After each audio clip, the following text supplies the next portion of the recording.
Hello, my name is Josh and this is the recap.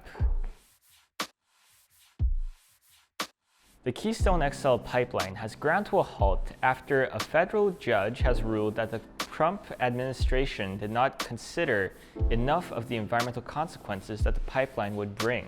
Mark your calendars because Swedish climate activist Greta Thunberg has announced that she will be participating in the Montreal climate strike on the 27th of September. Dorian blew through the Maritimes this weekend, making landfall in southern Nova Scotia as a tropical storm, having wreaked havoc in the Bahamas and the Outer Banks of North Carolina.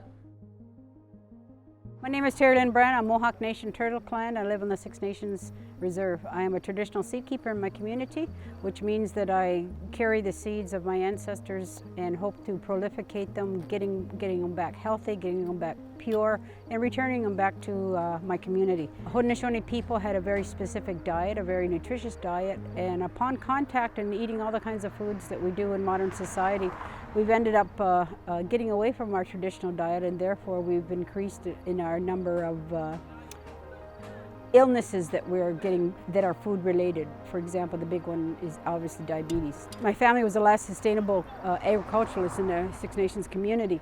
So I learned that growing up from grandparents, parents, aunts and uncles. People like that taught me, they were my mentors, my traditional mentors, so I've tried to keep that going. World food security is a tremendous issue around the world that the world has to come to grips with. And so that's one of the kind of focal points that we're doing here, is that we're trying to tell our people, in ancient times, our people had up to 10 years worth of food stored. And today we're lucky to have 10 days. Like, I'm building this earthship here. Basically, it's a humongous seed bank. If you go inside, there's lots of corn that's hanging up in there, but the earthship itself is going to be a huge classroom where that we'll be able to have workshops and just a little gathering. So we have everything here from gardening to seed saving, corn breeding. So it's actually an old technique that's trying to use some modern stuff. So the earthship itself has basic principles, and the first principle is that it provides its own heating and cooling.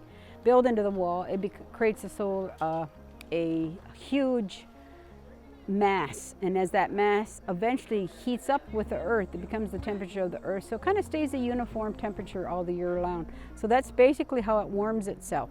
Now the front, across the whole front, you'll see the glass. The glass is basically, there's about almost 40 some feet across the front is a greenhouse.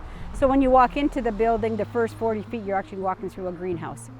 And that's kind of what's giving it the added light and heat. Now the roof itself is covered with metal, and you notice the metal is white, kind of an unusual color, but we have to know to try to combat climate change and the greenhouse effect and all that stuff. We know that it's better for people to go to white roofs.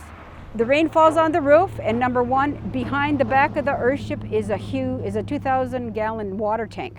So it fills from the roof, and the eave trough goes down, and it's filtered first through just basic rocks, clean wash rocks that kind of remove the acid from the acid rain, but then it goes into a huge bowl filled with charcoal. So it becomes like a Brita filter, so the water flowing through there gets totally, the rainwater gets totally filtered that way. Then it dumps into the 2,000-gallon tank.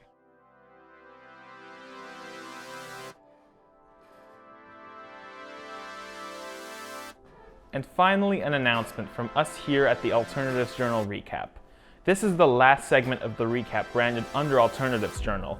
We'll be taking a break for a couple weeks, and when we come back, it'll be the ENV Recap under our new brand, ENV Media. Check us out on social media. We'll have all the links to that below. And thank you so much for tuning in to the AJ Recap for the past 2 months.